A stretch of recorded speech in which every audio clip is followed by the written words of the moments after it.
Once upon a time, there was a wise and good king. He had only one son, a boy named Delibes. Prince Delibes was a clever young man, and the king loved him very much. One day, the king called the prince to him and said, "Listen, my son.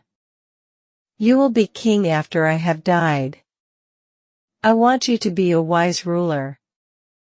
But you will only be wise if you are happy. And you will only be happy if you marry a good and clever woman. So I want you to travel around my kingdom.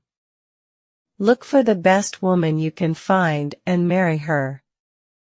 Then I am sure you will become a good ruler of our kingdom." So Delibes left his father's house, and he began to travel around the kingdom. He went to every town and every village. He met the daughters of rich men and the daughters of poor men, the daughters of nomads and the daughters of hunters. Some of them were beautiful, but they were stupid. Some were wise, but they were ugly. He couldn't find the perfect girl. He spent many years traveling. He didn't look like a prince anymore. His clothes were old and torn, his shoes were broken.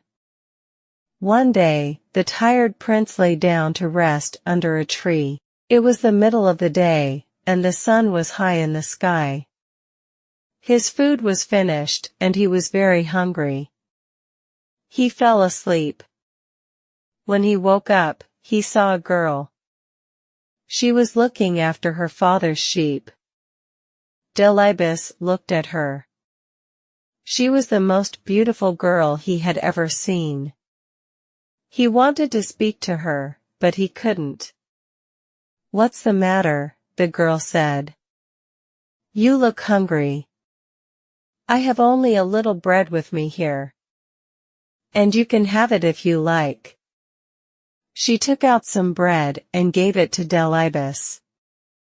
He ate it hungrily. "Thank you," he said.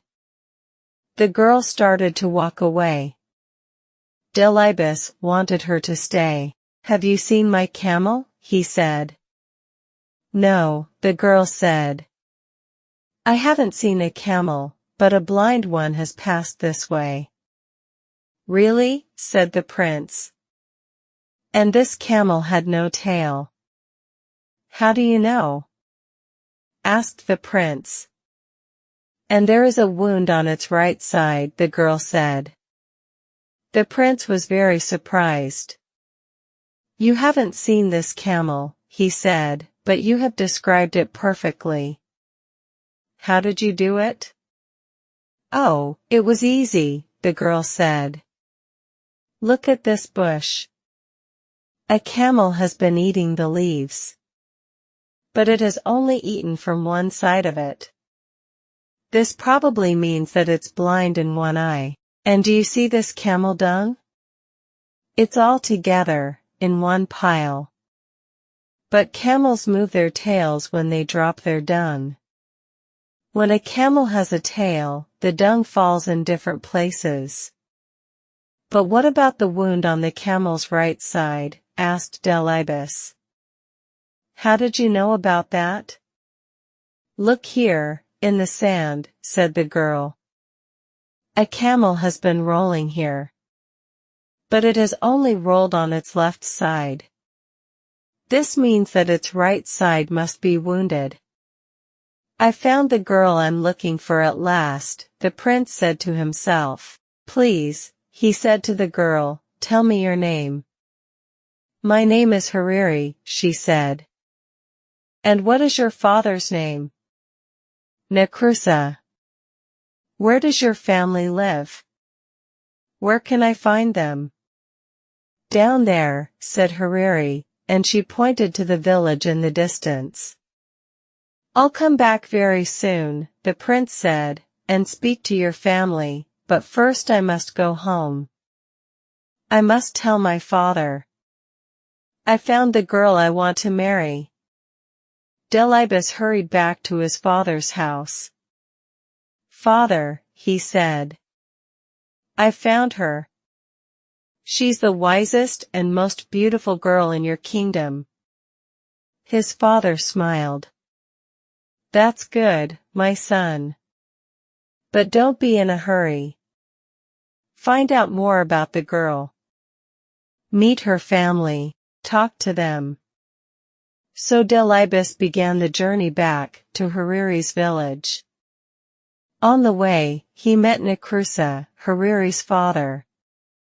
Let's walk together, he said to the old man.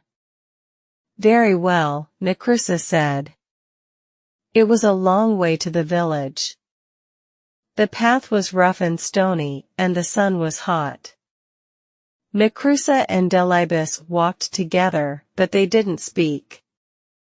At last, Delibes said, The journey is too long, and we are both tired. Let's make it easier. Why don't you carry me? Or, if you like, I will carry you. Then the time will pass more quickly. Necrusa looked at Delibes, but he didn't say anything. What a crazy idea, he thought. What a stupid young man.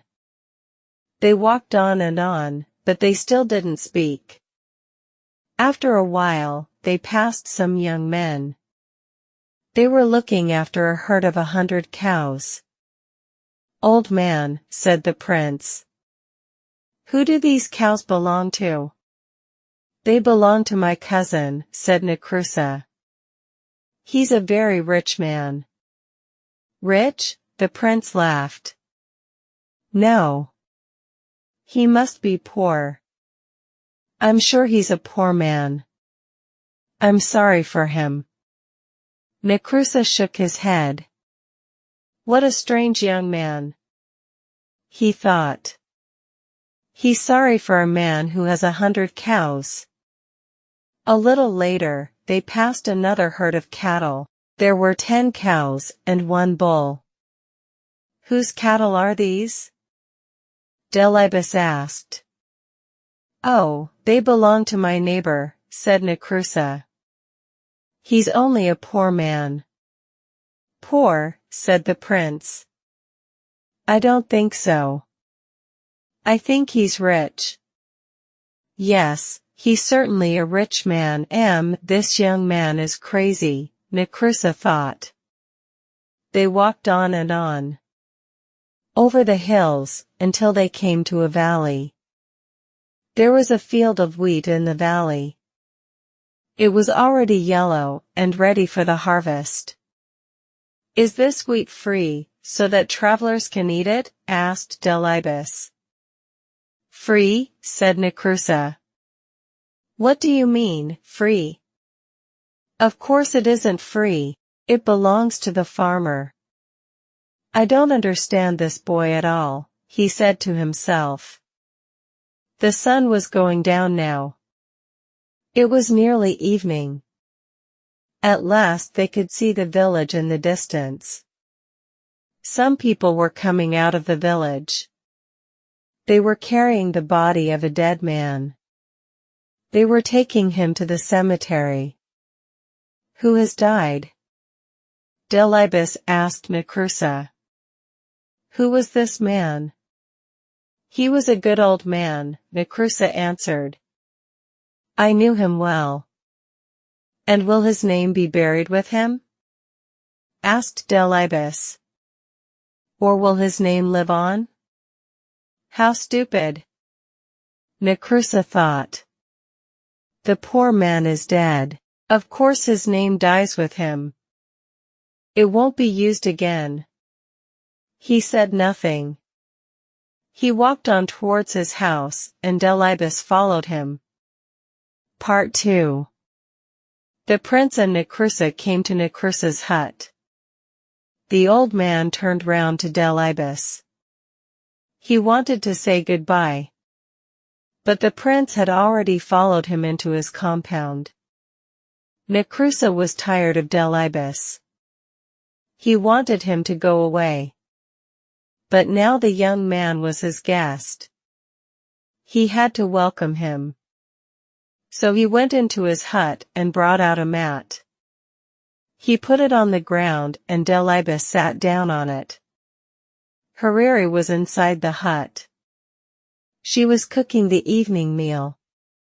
"Listen, daughter," Necrusa said to her. "We have a very strange guest.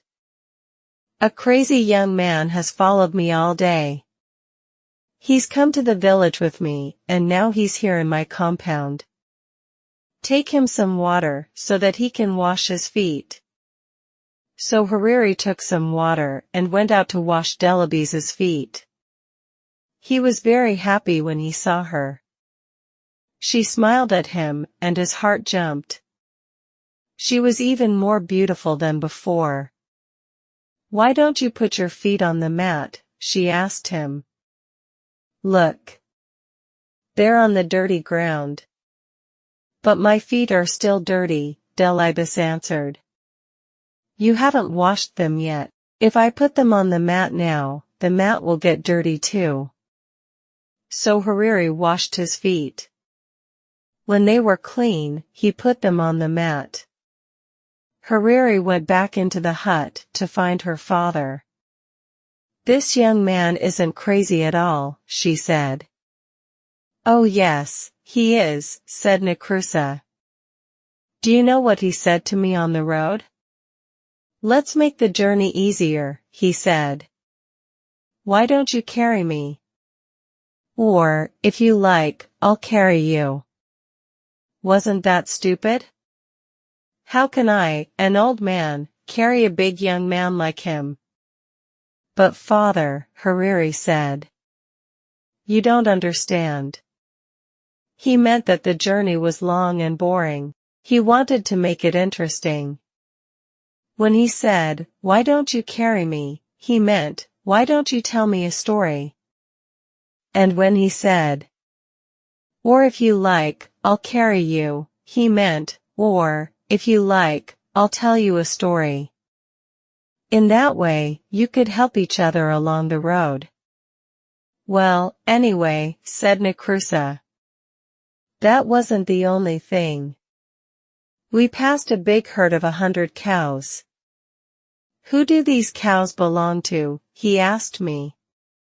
'He must be a poor man.' "Poor? A man with 100 cows is rich." Then later, we passed a small herd of 10 cows and 1 bull. "Who do these belong to?" he said. "Oh, he must be a rich man." Now, isn't that crazy? "No, father," Hariri said. "He's right. The man with 100 cows is rich now, but he won't be rich for long. If he doesn't have a bull, his cows will never give birth to calves. After a while, they will all die, and he'll be poor again. But the man who has a bull as well as 10 cows will soon be rich. His cows will all have calves. He'll have more and more cattle every year." "You haven't heard it all," Necrusa said. "We passed a field of wheat." "Is this wheat free, so that travelers can eat it?" this stupid boy asked me. "Free?" I said. "Of course it isn't free. It belongs to the farmer. Only he can eat it." "But father," said Hariri. "Who is the farmer? Is he a generous man? Does he give food to the guests and travelers who come to his hut?" "Yes," said Necrusa. "I know the man. He's a good man. He's always kind to guests and travelers." "And does he ask them to pay for their food?" asked Hariri. "Of course he doesn't," Necrusa answered. "What kind of man asks his guests to pay for their food?" "Then the young man was right," Hariri said. "The wheat is free. Travelers can eat it without paying." "Well, perhaps," Necrusa said. "But listen to this. while we were coming into the village, we passed a funeral. A crowd of people were taking a dead man to the cemetery. And do you know what this poor fool said? Will his name be buried with him, or will it be used again? Oh, said Hariri, that's easy to understand. He was asking you if the man had a son. The father's name lives on in his son. It's not buried with him. It's used again and again. Nakrusa was tired of talking to his daughter. He went to talk to her uncles. My daughter's crazy, he said. You have seen that strange young man sitting outside my hut. He asks all kinds of stupid questions. But my daughter likes him. Does she? Said Hariri's uncles. That's good. Your daughter isn't a child now. She must get married soon. Why don't you let her marry him? He looks like a good man to us. Oh, very well, said Nakrusa. But it's all so strange. I can't understand it at all. They're both crazy. Hariri heard her uncles and her father. She was very happy.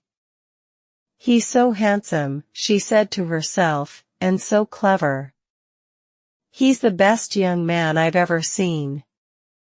Delibes was still sitting outside the hut on the mat. He heard Hariri's words. He was very, very happy.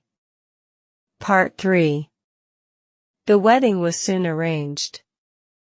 Delibes hurried back to his father, the king. Hariri is a wonderful girl, he said. The best girl in all Afar. I am very happy for you, my son, the king said.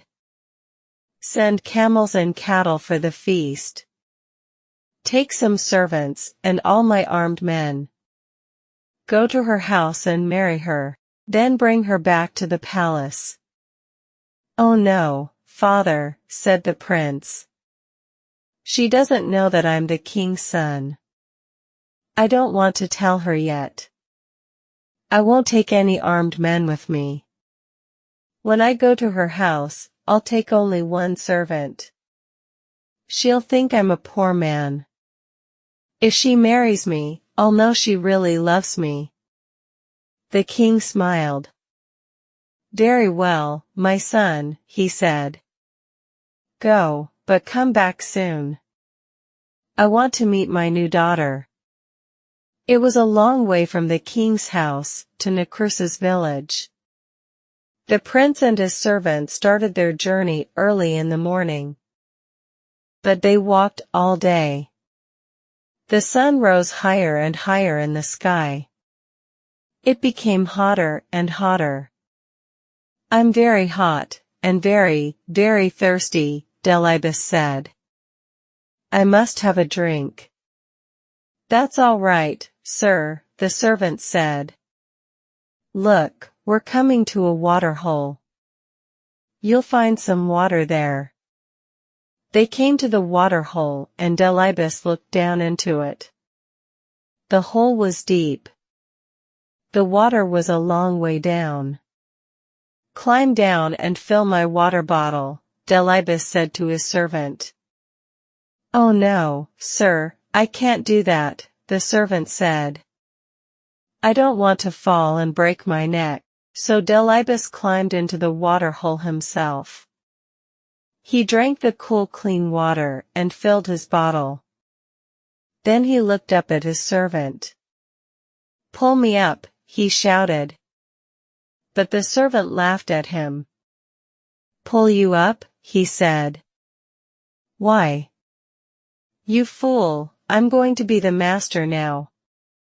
He picked up a big stone and lifted it above his head. He's going to throw it down and kill me, thought Delibes. Wait a minute, he shouted. Don't kill me. You'll never escape. Someone will soon find my body. They'll tell my father, and he'll send his men to kill you. I've got a better idea. The servant put the stone down. What do you mean, a better idea? He said. We'll change our clothes, said Delibes. You take my clothes, and I'll take yours. You can be the master, and I'll be the servant. The servant laughed. That's a stupid idea, he said. If I pull you out of the water hole, you'll kill me. I know you will. I won't kill you, I promise, said the prince. And I won't tell anyone that you're my servant. The servant picked up the stone again. I don't believe you, he said. Get ready to die. Very well, the prince said. But don't you want to marry the most beautiful girl in Afar? How will you find her father's house?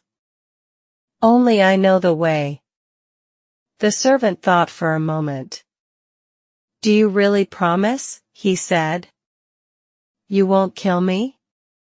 You'll be my servant, and I'll be your master? Yes, answered Delibes. You know me. I always keep my promises. All right, the servant said, and he pulled Delibes out of the water hole. They changed their clothes. The prince took the servants, and the servant took the prince's. Then they walked on along the road. At last they came to Necrusa's village. Everything was ready for the wedding. The women were cooking a wonderful feast, guests were arriving. People were singing and dancing. Hariri couldn't wait to see the face of her dear Delibes. She looked out of her hut, but there was the servant, dressed in Delibes's clothes. This man isn't my husband, she said. I've never seen him before. Don't be a fool, her father said. Look at his clothes, his dagger, and his shoes. He was wearing them when he came here before. But my husband is a clever man, said Hariri. This man looks like a fool. Let me ask him some questions. Oh, very well, Necrusa said. But be quick. The guests are waiting. The wedding must begin. So Hariri came out of her hut and spoke to the servant. Tell me, she said, what is the heaviest thing a man can carry? The servant frowned. The heaviest thing, he said. Let me think. A camel's heavy. No, a fallen tree is heavy. Ah. I know. A grinding stone. Yes, a grinding stone is the heaviest thing. Hariri looked behind the servant. Who is that man, standing under the tree, she wondered. Here's my next question, she said. What is the sweetest food in the world? The sweetest food, the servant said. The sweetest food. Yes. I know the answer. The sweetest food is honey. Hariri was watching the man under the tree. He was coming towards her now. I have one more question, she said to the servant. What is the most beautiful smell in the world? The servant shook his head. What a stupid question, he said. Flowers have the sweetest smell. Everyone knows that. Delibes was standing behind his servant now. He smiled at Hariri. This man says he's my husband, said Hariri, but he's a fool. His answers are stupid. Necrusa was very angry. Daughter, he said. What are you saying? Look, the wedding guests are here. The feast is ready. Take this man. He is your husband. Please, father, Hariri said. I can't marry a fool. Let me talk to his servant. She looked at Delibes. Did you hear my questions? She asked him. Yes, said Delibes, and here are my answers. Your first question was, what is the heaviest thing a man can carry? My answer is a promise. A promise is a very, very heavy thing. For me, just now, it's the heaviest thing in the world. Next, you asked, what is the sweetest food? I know the answer to that question. I was alone once in the desert. I had no food. I nearly died of hunger. Then I met a girl. She gave me a piece of dry bread. It was the sweetest food in the world, because I was so hungry. Your third question was this, what is the most beautiful smell? I can answer that one, too. It is the smell of the skin on the neck of your baby son. I don't have a son yet. But one day, God willing, he will give me a wife. And one day, God willing, she will give me a son. Hariri laughed and clapped her hands. Did you hear that, father? She said. This man is my husband. But he's only a servant, Nakrusa said. I'm tired of all this nonsense, Hariri. I'm your father. You must obey me. Marry the master, not the servant. Hariri went and stood beside Delibes. Master or servant, this is the man I will marry, she said. The servant was frightened when he heard this. He fell down on his knees. Oh please, please forgive me, he said to Delibes. I was a fool. Don't tell the king, your father. The king? Your father is the king? Nakrusa said to Delibes. My dear boy, this is wonderful. Hariri, my child, you are right, of course. This is the right man for you. I always knew you were a clever girl. You're going to marry a prince. Where are the singers? Is the food ready? Let the marriage begin. Part 4. The wedding was a happy one. Everyone ate and sang and danced. Only Delibes' servant wasn't happy. He went out of Nakrusa's compound and ran away. They never saw him again. The next day, Delibes and Hariri began the journey back to the king's house. Everyone there was very happy to see them. The king liked his daughter-in-law at once. My son, you have chosen well, he said to Delibes. Now I know that one day you will be a wise and happy ruler. After a year, Hariri had a son. Delibes was very happy. He took his son in his arms. He smelled the skin on the baby's neck. It was the sweetest smell in the world for him. Hariri smiled at him. I have given you a son, she said. Now I want you to give me a promise. Yes, of course, said Delibes. What is it? I'm always frightened when you go out at night, Hariri said. There are bad men in the town and the wadi is the most dangerous place. Please don't go to the wadi in the evening. When the people and the animals have returned to the town. Promise me.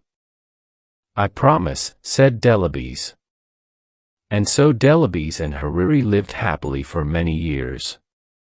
They had 7 sons and 7 daughters. The old king died, and Delibes became king. He was a wise and good ruler. The years passed. One day, when Delibes and Hariri were old, a servant came to Delibes. The camels have returned from the wadi, he said, but one of them is lost. Delabes forgot his promise to Hariri. "I'll go myself and look for it," he said. It was dark outside. There was only a half moon in the sky. Everything was quiet. There was nobody at the wadi now. Everyone was at home in their own houses. Suddenly, 4 men jumped out from behind a tree. "Give us your money," shouted one. "Give us your clothes," shouted another. The third man came close to Delabes and looked at his face. "Let him go," he said to the others. "It is the king." "What?" the fourth man said. "Yes, quick, let him go." But the first 2 robbers laughed. "Let him go," they said. "Are you crazy? He'll send his soldiers after us. They'll catch us and kill us. No, we must kill him now." They began to argue with each other. "Kill him," the first 2 robbers said. "Let him go," said the others. The first 2 robbers were the strongest. "We must kill you," they said to the king. "We want to save our own lives." "Give me one last wish before I die," the king said. "Very well," said the robbers. "What is it?" "Go to my house," Delabes asked them. "Tell my wife that you saw me near the wadi. Say to her, there's a black cow in my herd of cattle. Its horns are too long. It will put out the eyes of the other cows. Take it out of the herd." "Is that all?" asked the third robber. "No," answered the king. "Tell her this, there's a black mat on the roof of my house. Take it away. Put a white mat there in its place." "Is there anything else?" said the fourth robber. "Yes," Delabes answered. "I have 4 camels. Tell my wife to keep 2 of them. But tell her to let 2 of them go." "Have you finished now?" the first robber said. "Yes," said Delabes. "Then you must die," the first robber said. And so the robbers killed Delabes. They took his body and threw it under a tree. "Come on," the first 2 robbers said. "We must run away." "No," said the third and fourth robbers. "We must take the king's message to his wife. We promised." "Are you crazy?" the first robber said. "She'll know that we killed him. Her sons will kill us." "But she doesn't know that he's dead," the third robber said. "Nobody knows that he's dead." So the 4 robbers went to Delabes's house. They asked to see the queen. She was talking with her 7 sons. They were all carrying spears. The first robber walked boldly up to the queen. "I have a message for you," he said, "from your husband, the king." "Where did you meet him?" Hariri asked. "At the wadi," the robber answered. The queen put her hand over her mouth. Her eyes opened wide and she looked at the robbers. Her sons moved towards her. "Is my husband well?" she asked. "He's fine," laughed the robber. "We left him under a tree. He'll be home soon." "And what was his message?" Hariri asked. The first robber told her the words of the king. When he finished, Hariri said to her sons, "Catch these men." "Why?" her eldest son asked. "They have only brought some messages from our father." The robbers were already running out of the compound. "Quick! Quick! Don't let them escape," shouted Hariri. Her 7 sons ran after the robbers and caught them. They brought them back to the queen. She was crying. "What's the matter, mother?" her eldest son asked. "Didn't you understand your father's message?" said Hariri. "Listen, this is what it means. Take the black cow out of the herd of cattle," he said. "It will put out the eyes of the other cows." This means that your father doesn't want the crows to eat his eyes. He wants us to bury his body. "You mean our father's dead?" her sons asked. "Yes," said Hariri. "This is his second message. Take away the black mat on the roof. Put a white one there. He is dead and he wants me to put white clothes on for him." "It was these men who killed my father," shouted one of the sons, and all of them lifted their spears. "Wait," said Hariri. "There was one more message. Keep 2 of my camels," your father said, "but let 2 of them go." This means that 2 of these men killed him, but 2 tried to save his life. The robbers fell down onto the ground. "You know everything," the first robber said. "You're right. It was my friend and I who killed the king. These 2 men tried to save him." "Kill the murderers," shouted the brothers, and they killed the first 2 robbers with their spears and daggers. Then the 3rd and 4th robbers took Hariri and her sons to the wadi. They found the body of Delibes and brought him home. Hariri put on white clothes and her sons buried their father. "He was a great king," all the people said. "Why?" "Because he was married to a good and clever woman."